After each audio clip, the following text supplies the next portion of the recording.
Have you ever wondered what Queen Elizabeth really does throughout her daily life, and how different that might be to other people's lives in the United Kingdom?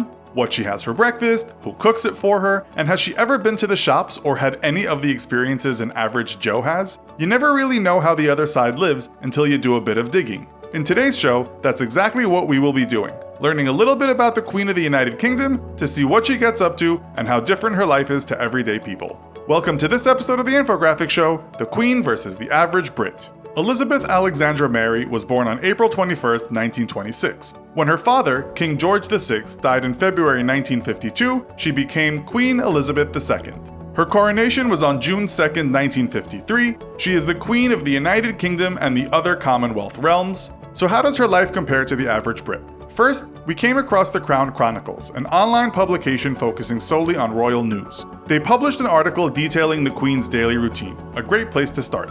Her Majesty gets up at around 8:30 a.m., being greeted by the sounds of Scottish bagpipes each morning at 9, as a piper plays on the terrace beneath her apartment at Buckingham Palace. For breakfast, she usually has cornflakes or Special K cereal and fresh or dried fruit. Bagpipes before breakfast is far from the norm of wake-up calls, but cornflakes for breakfast, that's pretty normal. According to a 2014 survey on what Britons best love for breakfast, cornflakes was number 5 on the list. So when it comes to morning eating habits, the Queen is not far off the average. But then after breakfast, life takes a less than average direction when the Queen decides to open her fan mail. She can receive over 300 letters from the public every single day.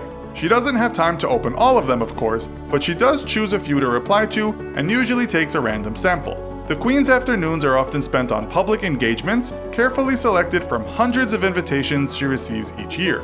She carries out well over 300 per year, visiting schools, hospitals, factories, military units, art galleries, hostels for the homeless, and British and Commonwealth organizations. When traveling outside of London, the Queen will use the Royal Helicopter or sometimes a Royal Air Force aircraft for the speed it has. She will also use the Royal Train, which functions as a portable mini palace. So the majority of her day is a routine sorted for royalty and very different to the average Brit. What else can we explore when it comes to the Queen versus the average Brit? One thing the Queen is well known for is her love of dogs, in particular corgis. The Queen takes her pack of corgis out for a walk just after lunch around the grounds of Buckingham Palace. A dog is the most common pet in the UK, with 24% of households enjoying the company of a canine. However, where the life of the average house dog may differ to that of a royal corgi is when it comes to eating. Forget bagged dry food and canned wet food. According to Brian Hoey in the 2013 book Pets by Royal Appointment, the Queen's corgis are fed at 5 p.m. each evening and dine on filet steak and chicken breast that has been expertly prepared by a chef.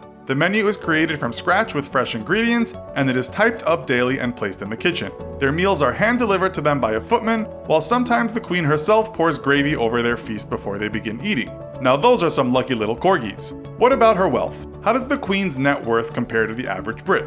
According to Bloomberg, the Queen is estimated to have a personal net worth of around $425 million. That includes the $65 million Sandringham House and the $140 million Balmoral Castle. That's a lot of money to the man on the street, but it's maybe less than you would think for a monarch and would not put her at the top end of the UK rich list. However, those figures are only what she has inherited.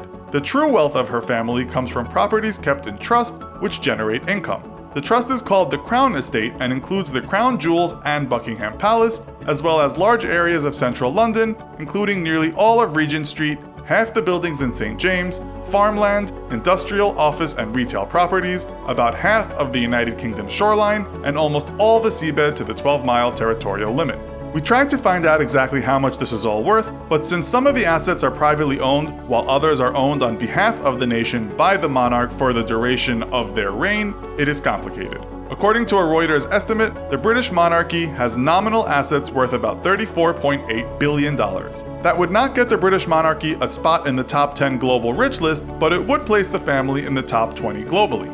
How does this all compare to the average Brit? Well, according to the UK's Daily Mail newspaper, legal experts calculated the value of the average Briton's property equity, savings, pensions, investments, cars, and possessions at £147,134. So, not a scratch on the Queen's wealth, and as the Daily Mail pointed out, less than 0.01% of footballer David Beckham's net worth. So Her Majesty eats cornflakes, walks her dogs, and replies to mail when people write to her. Not too far away from your average Brit. But outside of those ordinary activities, she also lives a far more extraordinary life with traveling and attending appointments, and when it comes to her net worth, though it's hard to get exact figures on it, it is clear the Queen is not short of $1. So, is it fair that the Queen is so much richer than the average Brit? Should the UK even continue to have a Queen? Let us know your thoughts in the comments. Also, be sure to check out our other video called Bill Gates versus the Average American. Thanks for watching, and as always, don't forget to like, share, and subscribe. See you next time!